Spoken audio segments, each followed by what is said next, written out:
आज हम बात करेंगे इंडियन कॉन्स्टिट्यूशन के आर्टिकल 21 की, जो जीवन और अभिव्यक्ति की स्वतंत्रता की सुरक्षा की बात करता है, यानी protection of life and personal liability. हम आपको इतनी सरल भाषा में समझाएंगे कि आपको कहीं दूसरी वीडियो देखने की आवश्यकता न पड़ेगी। तो चलिए जानते हैं कि आर्टिकल 21 कहता क्या है। किसी व्यक्ति को उसके प्राण और दैहिक स्वतंत्रता से विधि द्वारा स्थापित प्रक्रिया के अनुसार ही वंचित किया जा सकता है। इसको 3 पॉइंट्स में समझाने का प्रयास करेंगे, सरल से सरल शब्दों में। तो बने रहिए हमारे साथ, और अगर आप हमारे चैनल पर नए हैं तो चैनल को सब्सक्राइब कर लीजिए, वीडियो को लाइक कर देना। चलिए आगे बढ़ते हैं। तो पॉइंट नंबर 1, जीवन का अधिकार, राइट टू लाइफ। ये कहता है कि हर व्यक्ति को जीवन जीने का अधिकार है, लेकिन जीवन जीने का मतलब ये नहीं है कि केवल जीवित रहना और सांस लेना है।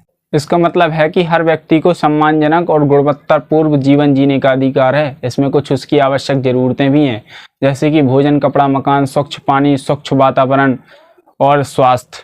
उदाहरण के लिए, अगर किसी जगह पर स्वस्थ सेवाएं और साफ पानी नहीं है तो उस जगह के लोगों के साथ उनके जीवन के अधिकारों का उल्लंघन हो रहा है।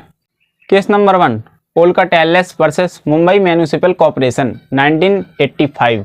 इस केस में कोर्ट ने कहा कि जीवन जीने का अधिकार सिर्फ शारीरिक रूप से जीवित रहना नहीं है, बल्कि उनमें वो सारी चीज़ें हैं जो जीवन को जीने लायक बनाती हैं, जैसे भोजन, कपड़ा, मकान इत्यादि। इसी से रिलेटेड एक केस और है, MC Mehta versus union of India 1987। इस केस में कोर्ट ने पर्यावरण के संरक्षण को जीवन के अधिकार से जोड़ा।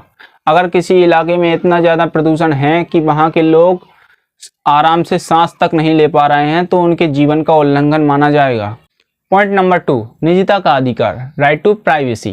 प्राइवेसी भी जीवन का हिस्सा है, यानी हर व्यक्ति को यह अधिकार प्राप्त है कि उसकी निजी जिंदगी में कोई भी दखल ना दे और उसकी जो जानकारी है, फ़ोन कॉल्स, मैसेज और सोशल मीडिया वगैरह, कोई भी बिना उसकी अनुमति के देख ना सके। उदाहरण के लिए, अगर सरकार बिना किसी वैध कारण के आपकी सोशल मीडिया पर निगरानी रखती है तो ये आपकी राइट टू प्राइवेसी का उल्लंघन है। Case number 1, KS Puttaswamy versus union of India 2017। इस केस में कोर्ट ने प्राइवेसी को एक मौलिक अधिकार घोषित किया, जो आर्टिकल 21 में आता है। इसमें यह बताया गया है कि व्यक्ति की जो भी पर्सनल जानकारी है, phone call, message, social media वगैरह, वो सारी चीज़ें सुरक्षित रहेंगी और उन पर कोई निगरानी नहीं रख सकता। हमारे पुत्तास्वामी जी ने एक केस नहीं लड़ा, उनका दूसरा केस भी है इसी से related, justice KS Puttaswamy versus union of India 2019। यह आधार कार्ड से जुड़ा हुआ मामला था, जिसमें आधार कार्ड की सुरक्षा पर सवाल उठे। कोर्ट ने कहा कि सरकार को आधार कार्ड की सुरक्षा के लिए सख्त नियम बनाने चाहिए ताकि किसी व्यक्ति की प्राइवेसी की स्वतंत्रता का उल्लंघन न हो। पॉइंट नंबर 3, व्यक्तिगत स्वतंत्रता, पर्सनल लायबिलिटी। इसका मतलब है कि हर व्यक्ति को अपना जीवन जीने का अधिकार है, वो भी अपनी मर्जी से, बस केवल वो कानून का उल्लंघन ना करे, जैसे कि यात्रा करने की आज़ादी, काम करने की आज़ादी, किसी भी धर्म को अपनाने की आज़ादी और अपनी पसंद से शादी करने की आज़ादी। उदाहरण के लिए, अगर किसी व्यक्ति को बिना वैध कारण के गिरफ्तार कर लिया जाता है या उसे यात्रा करने से रोका जाता है तो उसके व्यक्तिगत स्वतंत्रता के अधिकारों का उल्लंघन माना जाएगा। केस नंबर 1, मनका Gandhi versus union of India 1978। इस केस में सरकार ने मनका गांधी का पासपोर्ट बिना किसी वैध कारण के रद्द कर दिया था, जिसे कोर्ट ने उनकी अभिव्यक्ति की स्वतंत्रता का उल्लंघन माना और उसे गलत माना गया।